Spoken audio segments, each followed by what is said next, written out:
All right, good evening.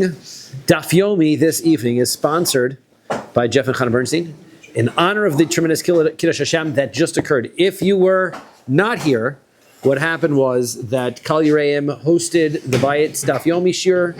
We had a large crowd. We had singing and dancing. We had a ton of food.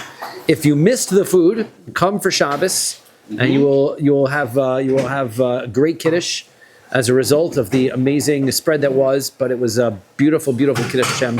And thank you to all of those sponsors, everybody who sponsored that. Maybe there'll be a scroll on the side here with the magic of... I like to pull that one off. I want to tell you. We are continuing. We had started a story. Rabbi Yehoshua ben Zeruz, who was Rabbi Meir's brother-in-law, watched Rabbi Meir eat a piece of lettuce that was from Beit Shan. And he said that they testified based on, he went to Rabbi and told Rabbi about it, and he said it must be that Beit Shan is not in Eretz Yisrael, and nobody has taken Trumas and Meisters off of it as a result of that. And everybody was very skeptical. They said everybody's been so stringent when it comes to Beit Shan, and you all of a sudden permit it. He says, well, that's the way that it goes. He says that we had the circumstance where sometimes previous eras will leave opportunities for future generations to make a chiddush, and that's where we are at. Mikan letamid chacham she'amar davar halacha she'ein mazichin oso. From here we know, this is we tell a tamid chacham that if he says something which is a unique chiddush, we don't tell him to separate from that. Don't discourage him from making a chiddush. The Amri law, some people said, ein maznichin oso. We don't reject him. Right, we don't reject him. The Amri law, and a third version of what we don't do is ein mazchichin oso. We don't tell him that you're being haughty for make fun of him. Right, tell you you're being too haughty for coming with something that you had no right to come up with. So, sidetrack for a moment. Why would we say each of those three languages would be applicable? Man damar mazichin. That the explanation, what's the explanation of the word mazichin, which is to separate? Kidduchsev, pasuk says shmos.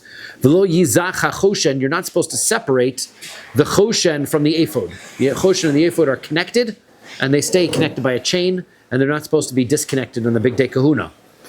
Uman damar ein maznichin. The ones who say maznichin, we don't reject them. Dichsev, the pasuk says in Eicha, kilo yiznach liolam Hashem. Right? You're not. Be discreet. Right. That means that you are never disgraced, right? You should never be disgraced in the eyes of Hashem, right? Hashem does not show disgrace to His nation, so that's what it means. You shouldn't reject or cause disdain or look down upon him for coming up with a chiddush. Man amar maschichin, the one who says the language is maschichin, it's not that we learned in a Mishnah. Misharabu zechochich halev rabu machlokas Yisrael. Once there were too many haughty people in the rabbinate. Right, that is what wound up caused people to listen to their rabbis less, and as a result, all of the disputes and all the arguments came up as a result. Right, remember that. Why would there ever be any arguments in halacha if everybody just listened to the Rabbi? Right, we all go back to one line to Moshe Rabbeinu. The answer is that at some point they all, we ask a student, "Do you get it?" Yes. Right. Okay. So then you get it, and you don't listen anymore. So because of the haughtiness, you don't learn. And then as a result, people started to forget things and argue what was the intention, and that is what caused all of the disagreements that we have. Man da'amar mazichin, the one who says that the I'm sorry, I just went back. Maskif la Rabbi Yehuda braid Rabbi Shimon Pazi. Rabbi Yehuda, the son of Rabbi Shimon Pazi, asked, Mi ikka leman da'amar de beis shan lav me Eretz Yisrael. One second, the whole point of this, Rabbi Meir was eating lettuce. There's nobody who says Beit Shan is not part of Eretz Yisrael. The pasuk says in Shoftim, "V'lo horish Menashe as Beis Shan v'es benoseha v'es Tanach v'es benoseha." The children of Menashe were not successful. Everybody had to go conquer all of the areas within the lands that they were supposed to inherit. Menashe had the territory of Beit Shan in its inheritance, but they weren't successful at fully conquering it. And so they always had to deal with the locals that were not totally eradicated. And that's what the post tells us. But it was definitely in the portion that was assigned to Menashe. So how could you say that it's not in Eretz Yisrael? Ish demit to say, Ha da'amar Rabbi Shimon ben Eliakim, Mishum Rabbi Elazar ben Padas. And what happened is Yehuda the son of Shimon ben Pazi, forgot that which Rabbi Shimon ben Eliakim said in the name of Rabbi Elazar ben Pedas, Shamar Mishum Rabbi Elazar ben Shemua, who said it in the name of Rabbi Elazar ben Shemua, Harbe Krachim Kivashum Oli Mitzrayim. There were many cities that were conquered during the times of Yoshua when they first entered Eretz Yisrael, Velo Kavshum Oli Bavel. But when the people came back from Bavel, the second Beis HaMikdash time, they never recaptured those cities. And so those cities remained outside of Eretz Yisrael. Kasavar Kedusha Rishona Kachel Lishata Velo Kachel Asid Lavo. This is according to the opinion, and this we see this argument in a couple of places, that the sanctification of Eretz Yisrael, the first time, when they walked into Eretz Yisrael the first time, they sanctified it only to the extent that it would remain sanctified as long as they were living in Eretz Yisrael. Once they were exiled, then Eretz Yisrael lost its Kedusha. When they came back to Eretz Yisrael for the second Beis HaMikdash, this time when they sanctified it forever. So the parts that were conquered in the second Beis HaMikdash era, the parts that were not conquered in the second Beis HaMikdash era, but were conquered during the first Beis HaMikdash era, were never reconsecrated for all time. Therefore, those parts are considered outside of Eretz Yisrael. So if you take a look at the Navi and you find a city that was in the Navi as Eretz Yisrael during Yeshua's time, that does not necessarily mean that right now it has Kedusha.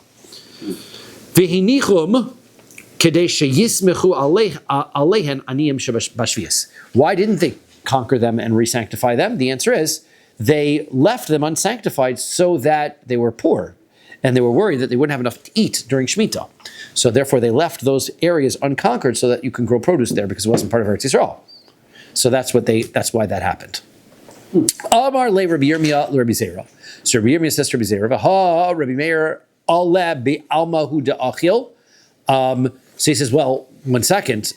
If all he's doing is eating a leaf, right? So that's a snack. And if you just eat a piece of produce that is a snack rather than a full meal, you don't have to take Trumas Meisters off of it. So maybe just take a leaf of spinach. What? So the fact that he's eating one leaf doesn't necessarily indicate that it's not obligated in Trumas Meisters. So Amarle, so he said, Me'aguda achle. The answer was they had a whole bundle of lettuce, and he took a leaf out of the bundle and he ate that. So the whole bundle, now that it's all ready, it does require Trumas and Meisters to be taken off. That's why he took it. Bugs back in the day? You always had to check for bugs. How did they do it back in the day, you know? With by looking at it, right? They just put it in water, they put some soap in there, and they watered, I'm sure they looked at it, yeah. Utnan, and we learned in a Mishnah, Yerek HaNegad, once you have a vegetable that is normally bundled up, Mishi Yaged. Once it was bundled up, then it's obligated in Trumas and Meisters. Okay, Vidilma Lav Adate. So, maybe Rabbi Meir just forgot. He was supposed to do Trumas and Meisters. He forgot and he ate it without taking Trumas and Meisters. Why you'd make a whole halacha based on it? Maybe he made a mistake. So Hashta behemton shel tzadikim min hakadosh baruch hu mevi takal yadan. We know that animals of tzadikim, they don't make a mistake and eat produce that they're not supposed to eat. This is the more foreshadowing of the story that is to come. So tzadikim themselves don't. How do we know animals don't? Hang on.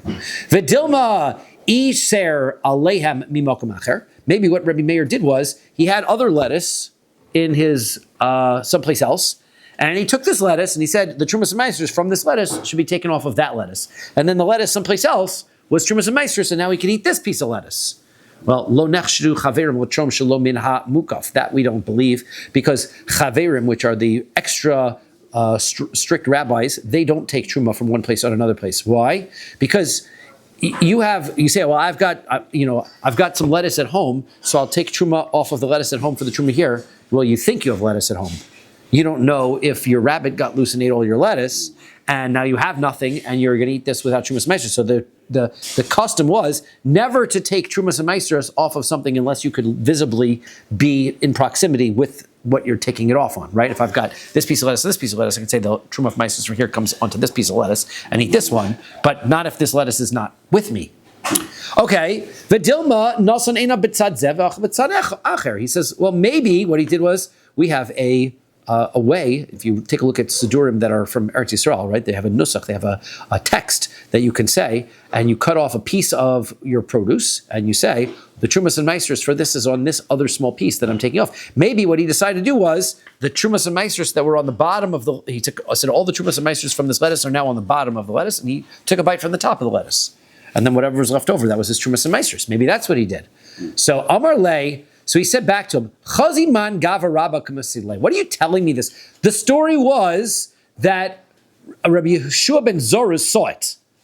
Rabbi Yehoshua ben Zorus told us that Rabbi Meir ate it and didn't take Trumas and Meisters. What are you picking the story apart for? Trying to figure out ways that he may have made a mistake. He didn't make a mistake. He's Rabbi Yehoshua ben Zorus, and he knows that he didn't take Trumas and Meisters.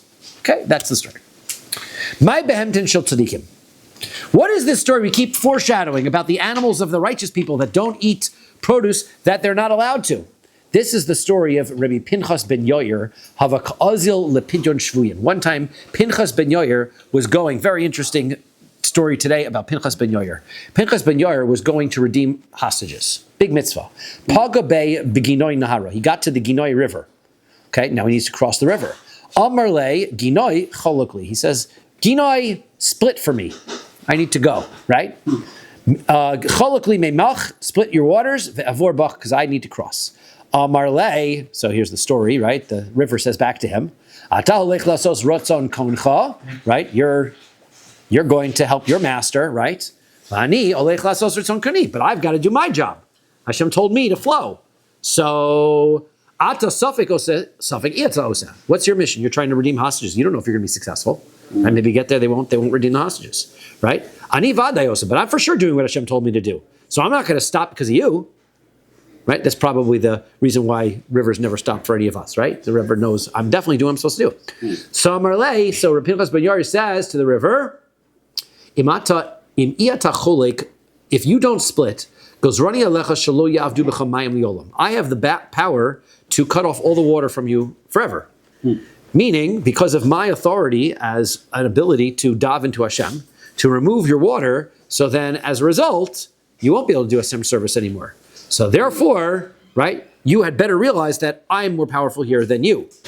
So cholakli. So the river split, right? Havahu gavra dehava dare chiti lepischa. Behind him was a guy who was schlepping wheat for shmur matzah, right? So he's carrying, he gets to the river. So Amar Le, so the Pinchas ben Yair says to the river, Chalok le nami lahai de b'mitzvah. I'll say, split for that guy too, because he's also doing a mitzvah. Okay, Chalak le. So the river split for him. Havahu taya deliva bahadayu. There was another Arab merchant, right, who was also going along with him on the way. Amar Le, so Pinchas ben Yair says to the river, Chalak nami lahai. Go cut. Open for him too. Because we don't want chas v'shalom achil Hashem, and for people, the non-Jews, to think we don't take care of them also. Chalak le. So the river split for him too. Amar of Yosef, inserted in the middle of the story, Rav Yosef says, Kama nofish gavra mi Moshe v'shitin rivam. Look how much greater Yosef, Pinchas ben Yair was than Moshe Rabbeinu and the 600,000 Jews. Because dilu hasam chad zimna, because there, Moshe Rabbeinu only split the sea once. Here, they split it 3 times. Well, the Dilma Hachanami Chaduzimna. Maybe they didn't split it 3 times. Maybe he split it once here, right? He just told them to wait, like held the door open like the elevator, right? Just held the door for the guy behind it, right? He held it open. He wasn't really splitting it new, fresh each time. Okay? Ella Kimoshe Vishitin Ravin. Rather, what we're saying is clearly Pinchas ben Yair is on the level of Moshe and 600,000 Jews, which is pretty good. Story of Pinchas ben Yair continues. Ikla lahu ishpiza. He got to a certain hotel. Ramule sare lechamre. He gives his donkey over to the innkeepers to take care of. The innkeepers give him his donkey some barley to eat. Lo achal. The donkey refused to eat the barley. So chavtinhu. So they figure that it's not sifted enough. So they sifted the barley a little bit extra. Lo achal. He didn't eat it. Nakrinhu, so they put their hands and they're picking out all the bad parts, right, to really take care of this donkey. Loachel, he refused to eat it. So Amar Lahu, so Pinchas ben Yair says to them, Dilma lo ma'asra, maybe you didn't take meiser from it. Maybe that's my donkey won't eat it because it didn't take meiser. So Asrinhu, so they took meiser off of it, v'achol, and the donkey ate it. So as you see, the donkey of tzadikim is not going to do the aveira. That's what we keep saying, right? Amar, so Pinchas ben Yair said to the people of the inn, Aniya zu holechas lasos ritzon kona, vatem machilin osot tvalim. He says, what? This poor donkey is going to serve Hashem, right? Doing what he's supposed to do, and you're feeding him mice. You're really feeding him demai that he didn't take trumas and mice off of. So it's interesting, right? Because this is the theme seems to be we're all just doing what Hashem wants us to do, right? I'm doing what I want to do. The river's doing what he wants to do. The donkey's doing what Hashem wants him to do. That's the theme of Pinchas ben Yair. Gemara interrupts the story again for a second. Umi michayva. Why would you have to take trumas and meisers to feed a donkey? If I buy food for a donkey, I don't have to take trumas and meisers off, right? Because the Vatzanan, we learn in Mishnah Meseches Demai. Halokeach lezera. If somebody goes to the market and he buys wheat for planting, ulem behema, or he buys grain for feeding his animal, vekemach leoros, or he buys flour and he's going to use that flour as part of the tanning process. He's going to put the flour; it helps smooth in the skins and get all the hair off. Veshemen laner, or he's going to buy oil and he's going to light a candle with it. Veshemen lasuch boas akelim, or he's going to buy oil in order to be able to put onto his utensils, to be able to, I guess, when you buy new cast iron, right, you have to oil it, right? I think that's what they said, right? Season it, right? I think that's what they're doing. Pater me'admai. In that circumstance, since you're not going to be eating it directly, right, you don't have to be strict and remove trumas and meisers on demai produce, right? Demai produce, which this was. It was demai produce. We didn't know whether trumas and meisers were taken, and so therefore there's no need. So therefore, for this animal, why did the animal the animal should know. You don't need to do it was bought for an animal. You don't need to take off demai. So the Gemara explains, Hasam itmar Allah. Wasn't it already said about there that Amar Rabbi Yochanan says, Lo shanu ella shelakhan mitchila lebehema. That's only if you bought the grain in the first place for the animal.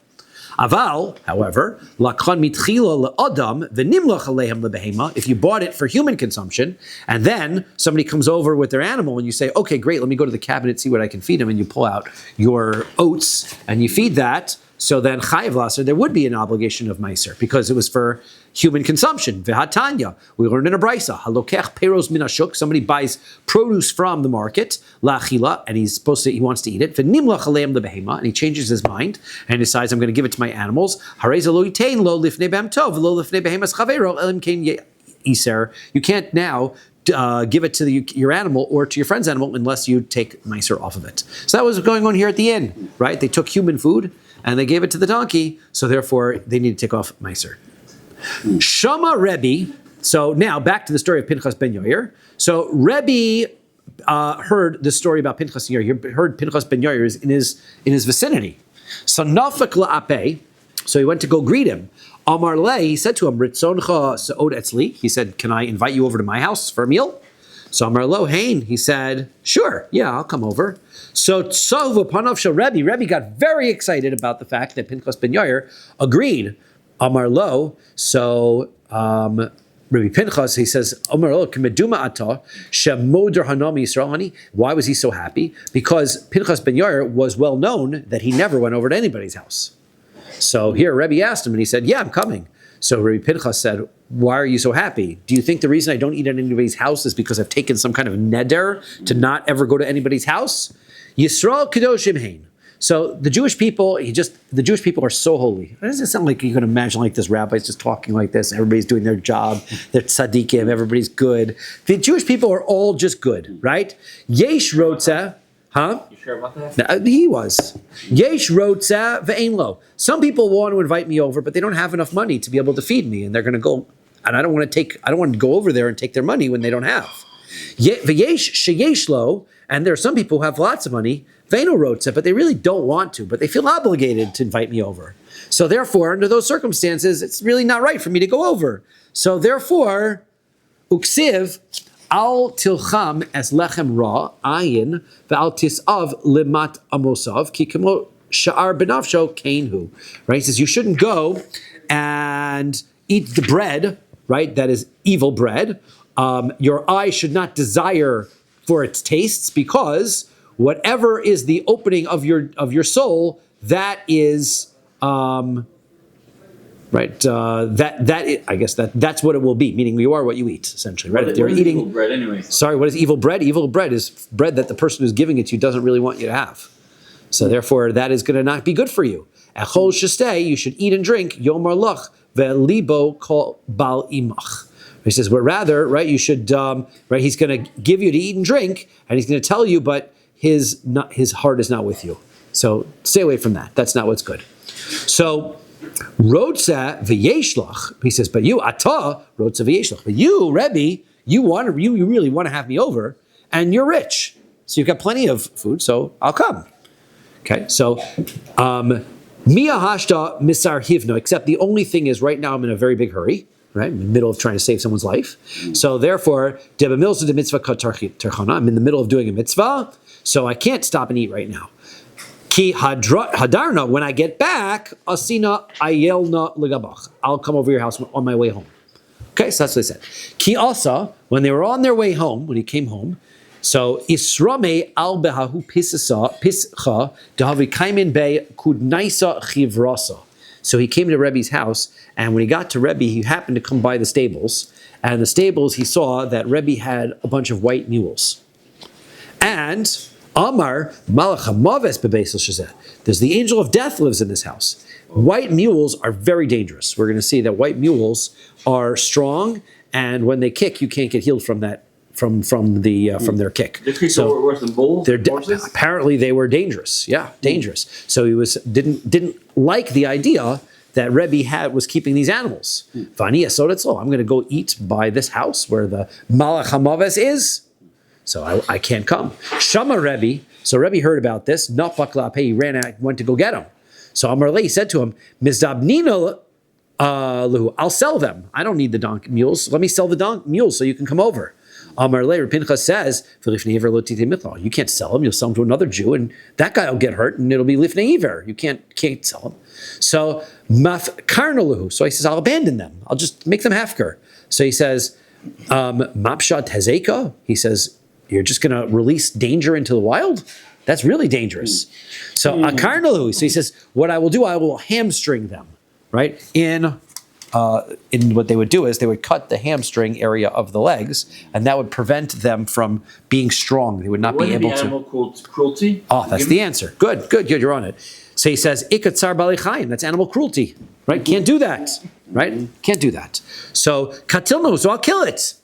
That's worse. Ika baltashlis. He says that's baltashlis. You just kill an animal for nothing. You can't do that. So there's nothing you can do about it. You have it. I wouldn't have told you don't go buy them. But now that you have them, you're stuck. So I'm not coming over. Hava ka mebatish beituva. So Rebbe was giving him a hard time. Was saying, please, Gaba tura beinaihu. So a mountain, right, sprouted up in the ground between Pinchas ben Yair and Rebbe to separate the two of them. He was not interested in going on with the conversation. Bacha Rebbe Vama. Rebbe started crying and he said, Ma b'chayehen kach b'misason. He says, if this is how tzaddikim are being rewarded when they're alive, that they get treated by the world, recognizes that when they die and they go to the Olam HaEmes, for sure that's how Hashem is going to reward them. So, but misason alachas kama v'kama. How much more so when they die that they're going to get the schar.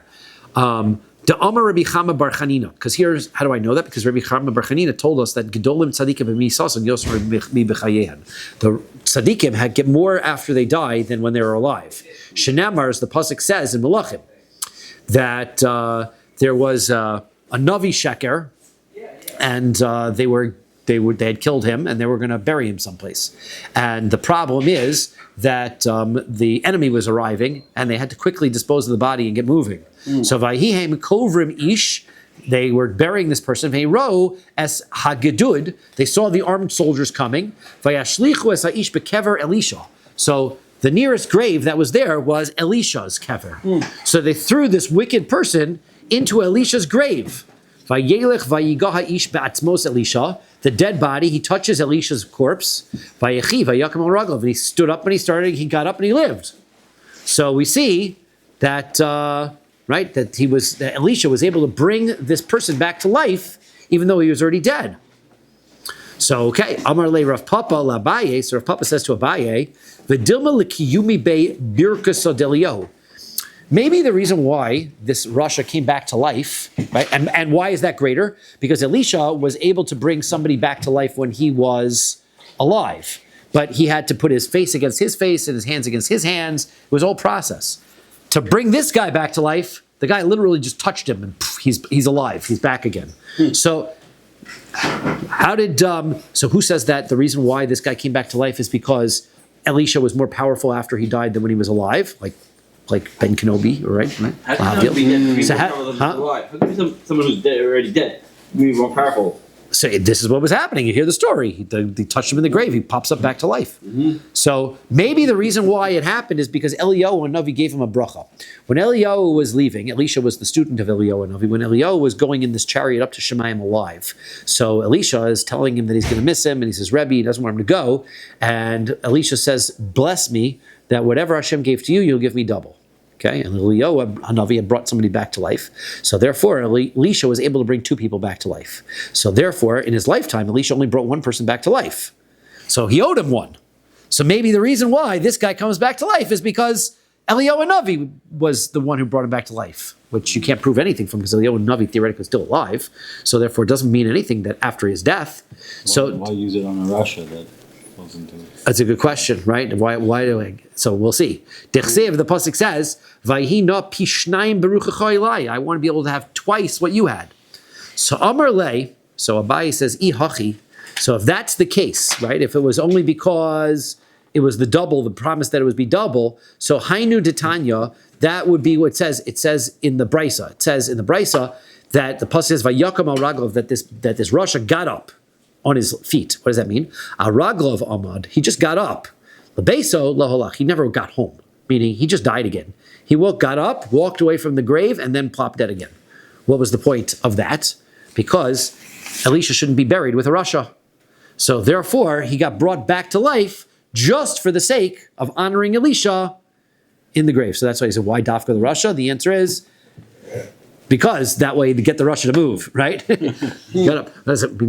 Elisha could have come back to life, and Elisha could have moved. I don't know, but I guess more covered. He was here first. So Ella b'me ikayim. So then, how do I explain what's going on? This double, right? Elisha, right? He only brings one back to life. Kedamar Rabbi Yochanan. Rabbi Yochanan says, so if that's the case, okay, that if this was only the bracha of Eliyahu Hanavi, right? Then how do you understand, like Elisha was promised to bring two people back to life, and he never did it. So what are you going to explain? Ela b'mekayim. So Kedamar Rabbi Yochanan. Rabbi Yochanan says, Sheripe Tzaras Naaman. Naaman was the general of Aram, right? I believe it was, right? And he was he had tzaras, and he was looking all over the place to get healed, and they told him to go to Elisha Hanavi, and Elisha tells him to go bathe in the Yarden. You make a joke out of it. Why do I go to all these places and the best springs, and they don't do anything, and now you just tell me to go in the regular water? And they told him, look, you came all this way, just do it. So he did it, and his tzaras was healed. Healing him from tzaras is shehi shekula kames, because a person who has tzaras is the same thing as being dead. Shenamar, as the pasuk says, kel not tehi kames. Hashem, Moshe Rabbeinu davens for his sister Miriam. She should not be like somebody who is dead because she had tzaras. Amar Rabbi Yeshua ben Levi. Rabbi Yeshua ben Levi says, Lama nikra shimon yemim. Why are mules called yemim? That pasuk says by Anna, who was the person who invented the mule. Anna is the grandson of Esav. In the lineage of Esav is mentioned that Anna, and it says Anna is the one who discovered the mules, right? He was the one who discovered that if you mate a horse and a donkey together, you can get a mule. So why is it called Yemim? Why is that what it's called? She'emasam mutelas al brios. People are scared of them, right? Mules are pretty tough creatures. De'amar Rabbi Chanina. Rabbi Chanina says, Miyamai lo sha'alni odam al makas pirda livana v'chaya. Rabbi Chanina was a doctor, and he said that I've never had a circumstance where somebody came to my office after getting kicked by a white mule and they lived. Right? But what are you talking about? We see people get kicked by white mules and they live. Right? I've seen that.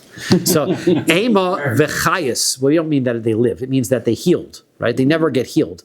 But we see they do get healed. dechivarin reish karaihu kamrina. We're talking about a specific type of white mule, not a mule that is completely white. A mule that has a white head and white feet, right? And then the rest of it isn't. So Pit bull. it's like that, right? Of today. That's like the pit bull of today, right? It was the mule of the day, right? Yeah. The very dangerous mule. They had extra powerful kick, that breed of mule, and so people need to be afraid of that mule. Pasuk says in Dvarim, once we're talking about Rabbi Chanina, so let's talk about Rabbi Chanina for a little bit more. Ein od milvado. Pasuk says there is nothing besides Hashem. Amar Rabbi Chanina says va'afilu kishafim. Even if you look at the bad stuff, the black magic, all that comes from Hashem as well, right? Because He's in control of it.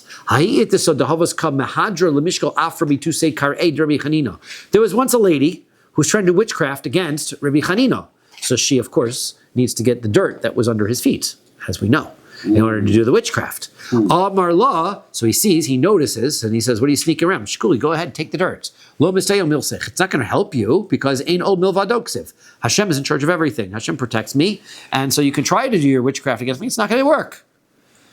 Amar Rabbi Yochanan. Right? It could be that he's the scientist, right? The doctor, so he doesn't believe in the witchcraft stuff in any event.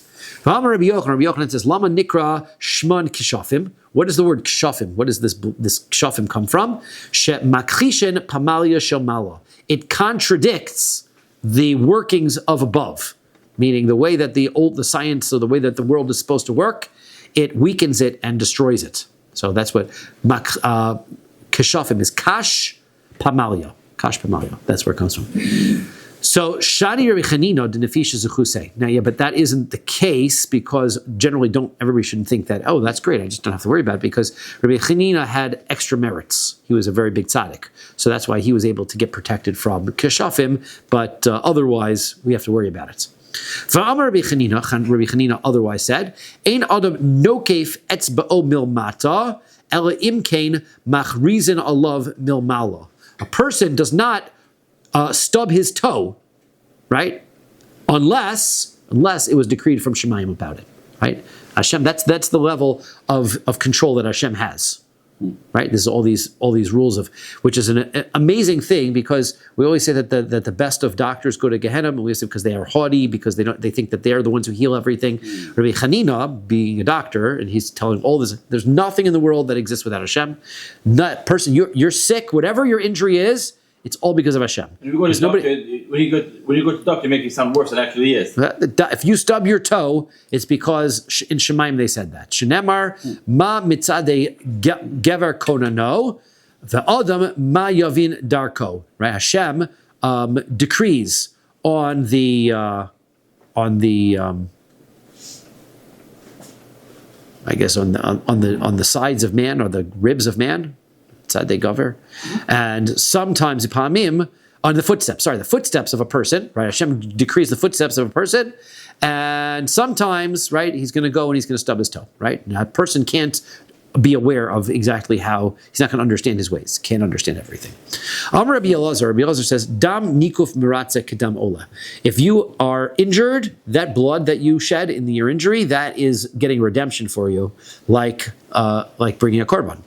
Amar Rava says, begudal, not always. It's only begudal yamin. This is only if it happens to your right big toe, right? And benikov sheni, if you hit it a second time, right? You already got it. It hurts already. You've got that ingrown toenail, and then you hit it again.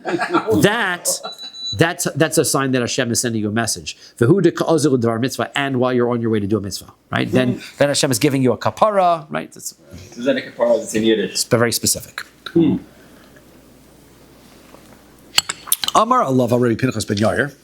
Another thing about Rabbi Pinchas ben Yair is miyamav lo batzel al prusa she'ina shalo. He never ate any food that wasn't his. He never took anything that wasn't his. Umiyom she'amad al dato lo nemi misudas aviv. And when he got old enough, he wouldn't even take food from his father, right? Because his father was poor and was being sustained by tzedakah. And so as soon as he felt that he was old enough, he didn't want to take from anybody else anymore. And so he never took from anybody else. Amar Reb Zera, Amar Shmuel. Okay, let's get back to, now let's get into Chulin. Okay, now we're in Maseches Chulin. Here we go. Okay. Amar Reb Zera, Amar Shmuel.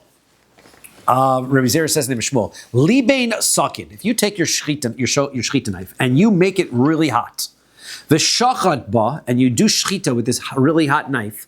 Shchita so keshera, your shchita is kosher because chiduda kodem lelibuna. Because the question is like this.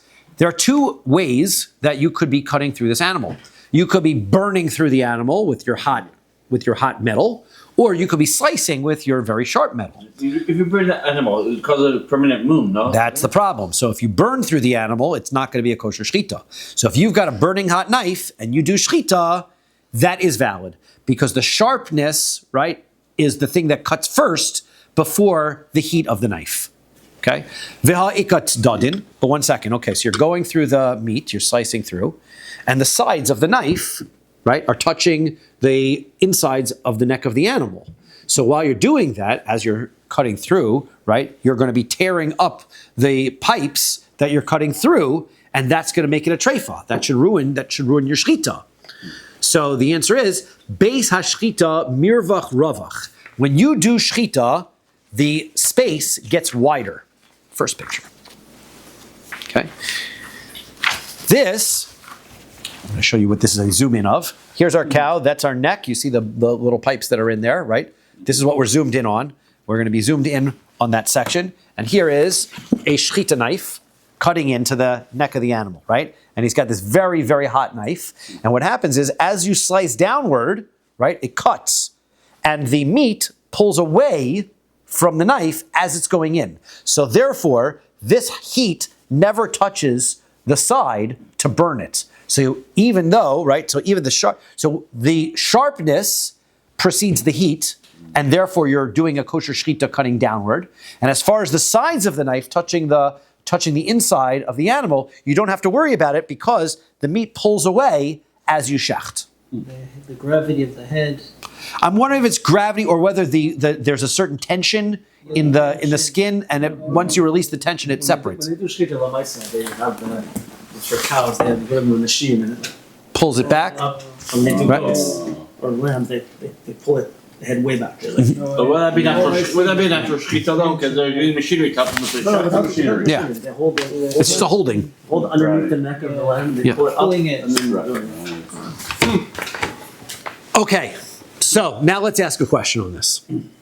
This question requires a bit of a preamble. Iboilu, here's the question. Libein shipud vehikabo.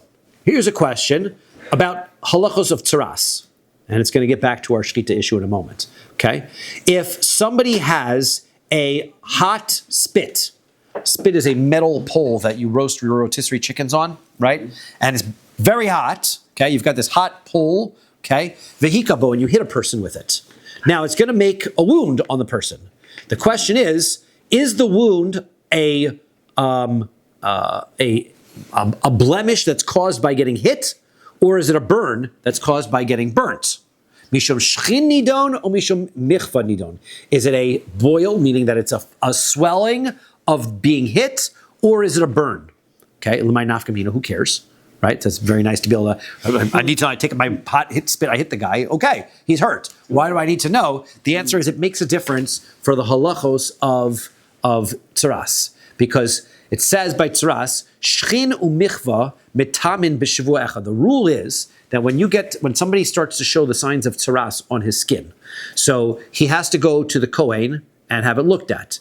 If it's unclear whether it's tzaras, the Kohen tells him to stay away from things for a week. Then he comes back.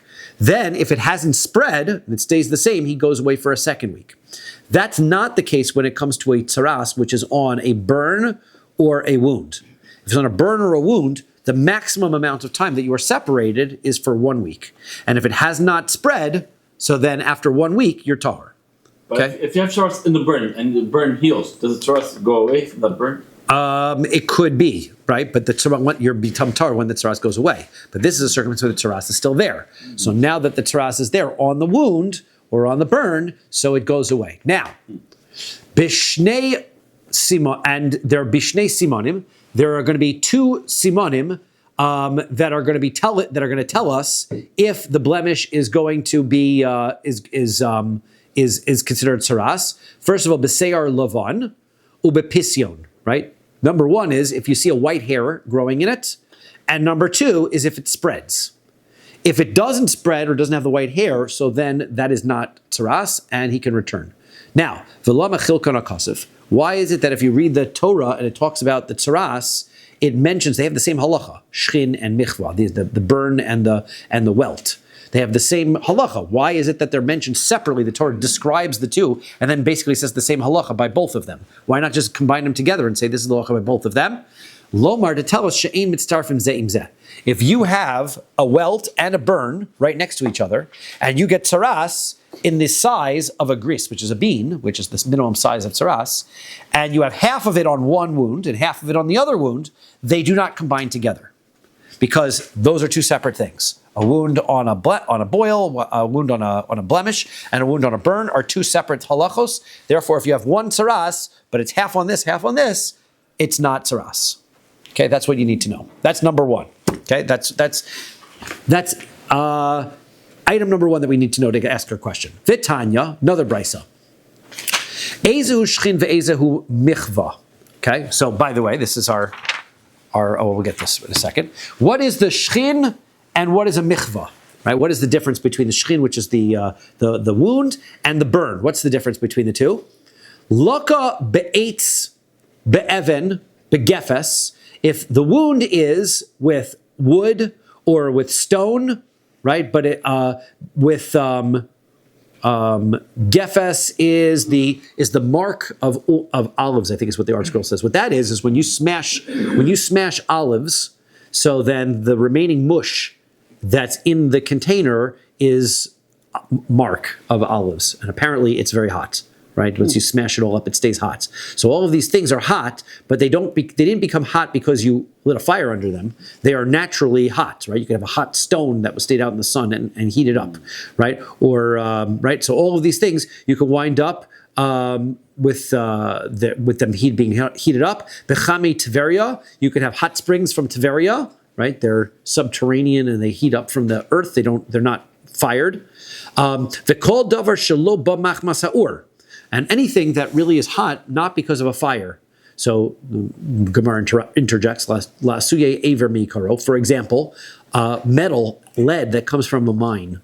When you mine it, apparently, and you break it out from the mine, it's hot. So all of those things are hot. So if you get that onto your skin, and it gets your skin, you get a wound on your skin because of it, zehu shchin. That's the category of a shchin. That's a blemish. Right? Ve'ezehu michva. What makes something a burn? A michva. Nichva begacheles. You get burned with coals. Beremetz, with hot ash. Besidroteach, which is lime. Lime they make. I watched a video once on how they made lime, because apparently it's a very useful lime. Not like the fruit, but sure. Lime. But it is like you burn wood to a certain temperature and things. It's very interesting what they would make with it. Begisfis roteach, which is gypsum, which is another type of lime. All of those are things that became hot because of fire. The Gemara points out also to explain also hot water, right? You can boiling hot water. Any of these things that are hot, zuhi michva, that's a burn. Okay, that's the difference between the two. Okay, boil is less hot than. Seems like the boil is less hot than the burn, right? The boil is. I always keep calling it a wound or something like that because it sounds like it's a blister or something that comes from a wound. Even when we talked about getting hit and it wound up causing a wound, what that is that the infection or the heat of the infection causes the skin to turn red. Burn, it causes blisters, not right. So that's a burn. That's by that would be by fire. Okay, that's the second background piece of information you need to know. Vitanya, another brisa. Shchin u'michva. When it comes to boils, these wounds and burns, im shchim kodem lemichva. If the shchin is first and then the burn is second, batal michva shchin. The burn takes priority. Whatever is the last thing, right? You have two wounds. You have a wound and then a burn on top of it. It becomes a burn. The michva kodemes l'shchin. If the burn is first before the shchin, bitel shchin es michva. Then the shchin is going to beat the burn. Okay, so that is whatever is the last thing. That's what it is. So now that we know all this, let's talk about this case of this. What do you call it? The proof? No, the metal spit. Thank you. I can't think of it. The hacha. I'm busy dueling with this thing. The hacha hechi A dami. little more coffee. Yeah, I have to drink my coffee. That's right. What's it called? Spit. The spit. The hacha hechi dami. So what's our case here? What's going on with this spit circumstance? Kagon dahava be chatzi gris shchin meikara. I mean, what has to happen is, right? He had a shchin already, and from before it was half a gris in size. Okay? It was half a gris in size. V'libein shipud v'hikabo. And then he warms up this spit and he hits him with it. V'nafak be chatzi gris acher. Now he's got another blemish that comes out half a gris in size. So now he's got a blemish which is a full gris. Now, what is going on with this blemish? Is the other half of the blemish a shchin and it combines with the first half of a shchin? Now he's got a full shchin and he can get tzaras on it? Or is it a michvah? If it's a michvah, he's got half of a shchin and half of a michvah. They cannot combine together, right? So here's what's happening. Chavata kadim, the hitting is first. The asi hevla, chavla, umevata lechavata. The burn comes second. Therefore, the burn, like we said, whatever comes second takes priority. So therefore, in this circumstance, the reason it's a burn is because the burn comes second. That's why the makkah doesn't work. Therefore, what he's got here is he's got half of a shchin, he's got half of a michvah now, half of a burn, and they don't combine together. O dilma, or not, or maybe havla kadin. Maybe the heat is first, vasi chavata, and the wound is second, umavata lehavla, and the wound is now going to take priority over the burn, and v'havale shchin, and now he's got a full-sized shchin, umitzarif, and they will combine together. When he gets tsaras later, it will be effective. So that's the question. It's a question of which is first, right? Is the burn first or the blemish first? That's the question. Whichever one is second, that's what it is. And then we know whether we can combine it with the other piece that he had on his arm from before. So Tashma, so let's try to come and bring a proof. To Amar Rabbi Zera, Amar Shmuel, Rabbi Zera said in Shmuel, Libein Sakin, here we bring our shchita issue, right? If you have a hot knife, v'shachad ba, and you do shchita with it, shchita so kshir, your shchita is kosher. So why? Chiduda kodem lelibuna. The sharpness comes before the burning. So therefore, you see what's second? The burning. Alma chavata kodim. So therefore, if the sharpness comes first with the shchita knife and the burning comes second, then when you hit the guy with the spit, the hit comes first and the burning comes second. And that solves our issue. We know what comes second, so therefore it's a shchin and a machva, and it does not combine. So the answer the Gemara gives is chidud shani. What are you talking about? Sharpness is different, right? Because that is poking through that cut. That's different than the issue, the question of when you hit somebody, right, with the stick, right? So here's a picture of what we're talking about, right? This is hitting somebody with a stick, right? That's different and causing the blemish. You've got half the blemish there. He's got a little picture of the half blemish, right? And he hit him with the stick. And now it's questions whether it's going to combine. So that's very different than the case of something sharp, right? Not the same thing. Tashma, so come and listen. How about this case? Liba and shipud, if somebody heats up the spit, vehika bo, and he hits him with it, nidon mishum michvas eish, it becomes fire. So alma chavata kodim, which means that the hitting is first, the fire is second. So hasam, no. That nami debarzye mivraz, dehainu chidud. He says that he's getting poked with the stick. That's not the same thing as getting hit with the stick. That is this case here. He takes the pointy end of the stick and he just pokes him with it. That I don't know whether the poking comes first and then the fire comes second. That is the case. But when you hit somebody sideways with it, since the surface area of the stick is more, maybe the burning comes first and the hitting comes second, and it's inconclusive. It's like the olden days where student misbehavior will get the stick. Yes. So now when it comes to the tsaras issue, it's different. Amar Rav Nachman, Amar Rav Avua. Okay, so now Rav Nachman. Now we're going to talk. Now let's talk about hilchos kashrus for a bit. Okay, let's get into some hilchos kashrus. Rav Nachman says in Rav Avua, Sakin shalavos kalav. If I have a idol worshipper's knife, Okay? Now, what is the halach of an idol worshiper's knife? Anything used for idolatry, right, becomes prohibited. You can't get benefit from it. Even if you take it to the mikvah, you still can't get Can't take it to the mikveh. A Jew cannot nullify, only a non-Jew can nullify avodah zarah, right? That's the way I learned, right? So if a person, if you have a avodah zarah knife, muter l'shchot ba, you can do shchita with it. The aser lachtoch ba basar, but you cannot cut the meat of the animal once it's been shechted. You can't cut the meat up with it. Why? Muter l'shchot ba. Why is it muter to cut it, to do shchita with it? Mekalkelhu, because doing shchita on an animal lessens its value. Right. A live animal. The knife is used for avodah zarah, and you use It's not about avodah zarah, but a live animal is very useful for pulling your wagons. It's useful for carrying your stuff, and it's edible. So an animal that's alive has many purposes. Once you shecht it, it only has one purpose: food. So therefore, it loses value when you do shchita. So therefore, are you getting benefit from the knife? No. You're making your animal worse. You're using this knife to make the animal worse. Therefore, you're not getting benefit. Therefore, using the knife of avodah zarah is not a problem. However, the aser lachtoch bo basar, if the animal is already shechted, you can't cut the meat up from the animal, because why? That's misakedu. That's helping you. Once the animal is shechted and you've got a cow here, it's not very edible. You got to start cutting the pieces out. You got to cut a steak out. So once you cut a rib steak out, then it's edible. That's making it better. So since then you're using the knife to make the animal better, that is where you have a problem with using the knife. Okay, so using it to benefit is bad. Amar Rava says, Pamim shashochet aser. Sometimes it could be that it would be prohibited to use a knife for shchita. You could have a circumstance where the shchita is actually helping the animal. For example, bemesukenes. What if I have an animal that doesn't look healthy? Looks suffering. Right? It's not a treifa circumstance, but you're pretty much sure that the animal's not going to make it for very long. So you shecht it because you're going to eat it. If you don't shecht it, it's going to die anyway, and you're going to have nothing. So therefore, you shecht it and you eat it. By shechting it, you're actually doing a good thing. You're helping it. So that would be a circumstance where using the avodah zarah knife would be no good. Okay? Mechatech mutter, there could be a circumstance where cutting it up is mutter be'atme dekaiman likorbana.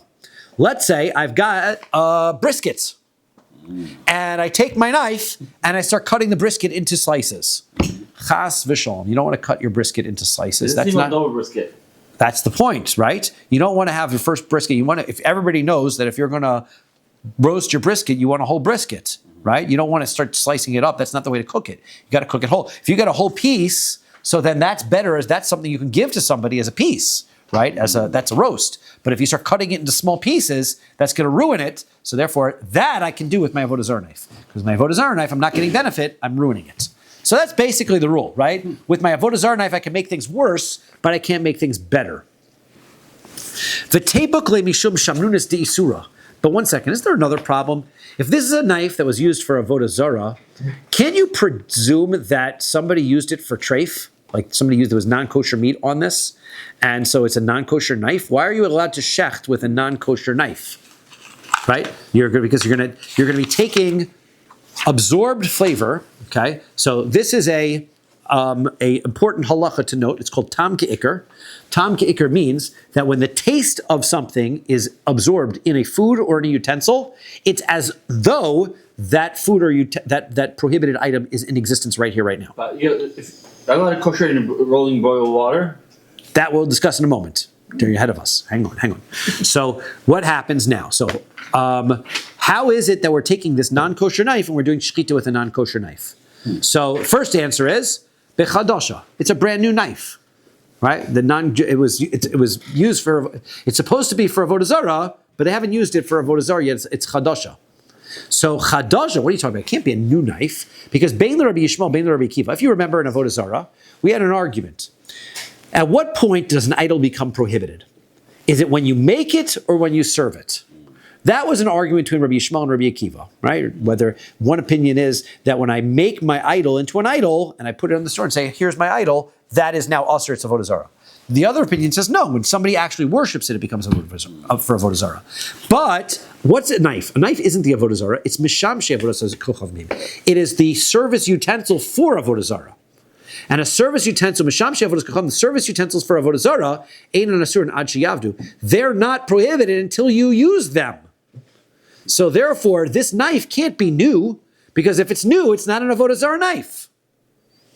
Ibois ema, so maybe we can answer de pasuk be gavza, that what he did was he used this knife for chopping wood, right? Maybe he used the knife lavos for avodas kochavim, and he's never used it for meat yet, so it doesn't have any absorbed flavors. Ibois ema, or if you want, I will say be yeshana shelibna ba'or, or this is what Yehuda was suggesting. It's an old knife. He did use it for avodah zarah for meat, but he koshered it by heating it up, burning hot. Running boil water. Well, this he doesn't say in water. It's a issue of conversation whether water would work here amongst the Rishonim. But the Gemara says that he burned it. He did libun gamor.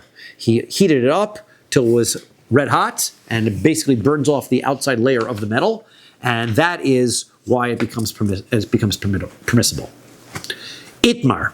So now, on this topic, somebody is doing shchita on a idol worship animal. Rav Amar Kolef. So what do? Now you've already done it.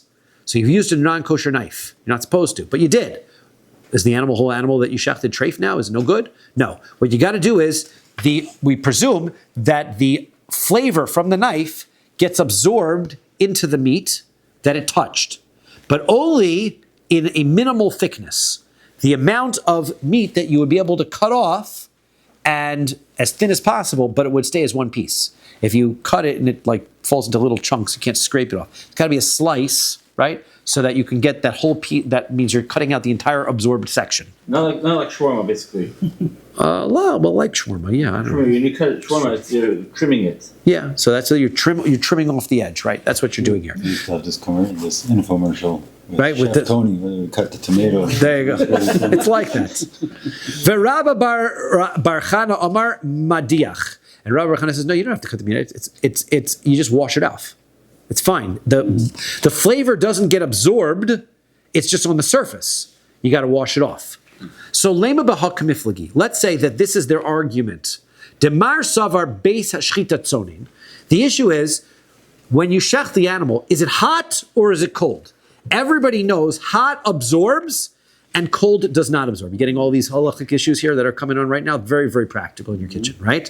Hot absorbs, cold does not absorb. So if I've got my hot knife, I've got my knife that's not kosher, and it touches something hot, so good. So mar savar,